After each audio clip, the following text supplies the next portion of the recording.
সংযুক্ত আরব আমিরাত বাংলাদেশি কমিউনিটির উদ্যোগে অনুষ্ঠিত হওয়া সিআইপিদের নিয়ে সংবর্ধনা অনুষ্ঠানে অ্যাওয়ার্ড পেলেন নবনির্বাচিত সিআইপি শেখ কামাল।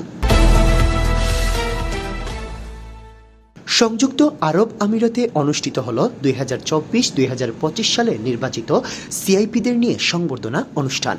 এতে বৈধ পথে দেশের সর্বোচ্চ রেমিটেন্স পাঠিয়ে দেশের অর্থনীতিতে গুরুত্বপূর্ণ অবদানের স্বীকৃতিস্বরূপ বাংলাদেশ সরকারের সিআইপি নির্বাচিত হওয়ায় মৌলভীবাজারের রাজনগরের কৃতি সন্তান শেখ কামালকে অ্যাওয়ার্ড প্রদান করা হয়।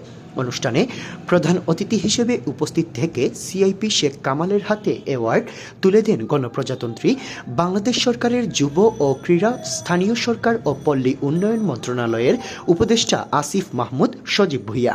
গেল 24 জানুয়ারি 2025 ইংরেজি রোজ শুক্রবার আজমানের সংযুক্ত আরব আমিরাত বাংলাদেশি কমিউনিটির পক্ষ থেকে নবনির্বাচিত 52 জন সিআইপিদেরকে নিয়ে এই আয়োজন করা হয়। অনুষ্ঠানে বিশেষ অতিথি হিসেবে উপস্থিত ছিলেন আরব আমিরাতে বাংলাদেশ সরকারের নিযুক্ত রাষ্ট্রদূত তারেক আহমদ, দুবাই বাংলাদেশ সরকারের নিযুক্ত কনসাল জেনারেল রাশেদুজ্জামান, আজমান রাজপরিবারের সদস্য শেখ মোহাম্মদ সাইদ রাশেদ হুমায়দ আল নুয়াইমি সহ অন্যান্যরা।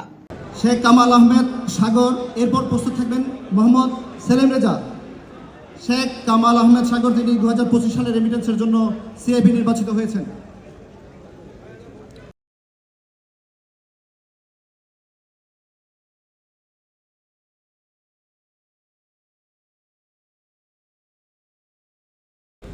আপনারা জানেন, দীর্ঘ ফ্যাসিবাদী শাসনের, দীর্ঘ নিপীড়নের থেকে মুক্তির জন্য বাংলাদেশের জনগণ ঐক্যবদ্ধ হয়ে এক গণ অভ্যুত্থানের জন্ম দিয়েছে।